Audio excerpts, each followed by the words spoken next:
I promise this will be the last story I tell you about oversleeping. But this one is kind of fun and it has a happy ending. This is from the time when I first time visited Sri Lanka, and I had not visited before, so I thought I would take about a long trip, about 2 weeks. It was only after I had been there that I realized that 2 weeks for that country are not enough. There's just so much to see and do, and it's just a great place to chill. Anyway, so because this was my first time, I wanted to do some of the great things. And one of the legendary things to do in Sri Lanka is to ride this train called Ella Odyssey. This train is known as one of the best train journeys in Asia, and one of the reasons for that is that it passes through some of the most beautiful landscapes in Sri Lanka. And also, it is full of tourists and locals alike, and it has a great vibe. Okay, so I wanted to ride that train, and it starts from Colombo and it goes to Badula, and the journey is about like 16 17 hours I think in total. I was not going to go to the last one. I was going to Ella. Okay, so from Kandy to Ella in Ella Odyssey, and the train was going to start at 5:30 a.m. Okay, 0530 hours. I had been living in Colombo for a week, and this was my like a remote working holiday. So I had been working from Colombo from my apartment that I had rented, and also going to see some stuff in Colombo as well. Colombo is nice, but I wanted to go to see Ella and Kandy and all those areas as well. So I knew the train was at 5:30 on Saturday morning. So Friday night I packed up pretty much everything other than the clothes I was going to wear to sleep, and my laptop, because I was doing some journaling, some writing notes and all that until very very late, like 1 o'clock. But I had planned everything. I had booked a taxi as well for 4:20 a.m. so that if I get out before an hour, it was a half an hour journey. I'll get to the station about half an hour before, be ready for the train and everything. So good. Then I went to bed about 1. And normally I can get up in 3 hours. 3 4 hours is enough that I can function for the whole day. But when I woke up, it was 4:45. Oh my god, the panic. My phone was ringing non-stop. Yes, it was a taxi driver. So can you imagine, 4:45 I have to get ready so that I can get out the door, and then half an hour is going to be in the taxi, and the train was at 5:30. I went through, I don't know if Flash can move faster than that. I picked up everything, wrapped around the cables, grabbed the adapters, the power charger for the laptop itself, just packed everything as fast as I could. And I did pick up the phone and told the taxi driver I'm coming.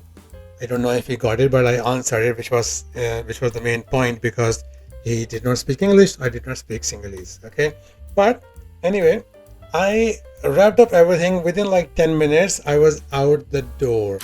And I was out the door by doing things I have never done in my life. Like, I had never left the home without going to the bathroom, brushing my teeth, washing my face. None of that. Okay, I did not even tie the laces on my shoes. Just put my feet into them and just ran down. And in my hurry, I packed everything in wherever it could go, in any pockets in both my. I had the 2 bags. One, my backpack, which is like an underseat bag, which is very small, and a small cabin bag size trolley suitcase. So I packed everything as fast as I could. Got down there. Thankfully, the taxi driver had called me for about 20-25 minutes instead of leaving in disappointment that okay, his passenger is not out. So I got down there, got in the taxi.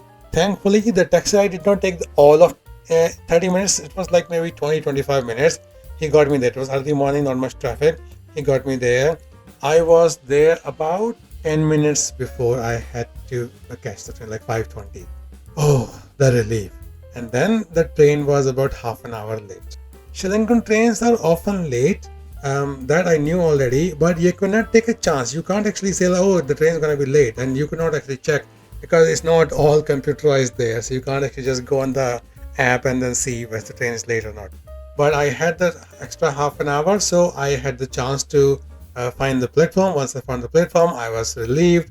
I could even move some stuff from the bags, between the bags, to put that in the proper places, like put the laptop in the case, which it was not at the time, and other stuff as well. Like find my scarf. It was cold in the morning, and go to the bathroom and wash my face as well. So, and then when I got the train, I realized it was all worth it because that train is absolutely fantastic.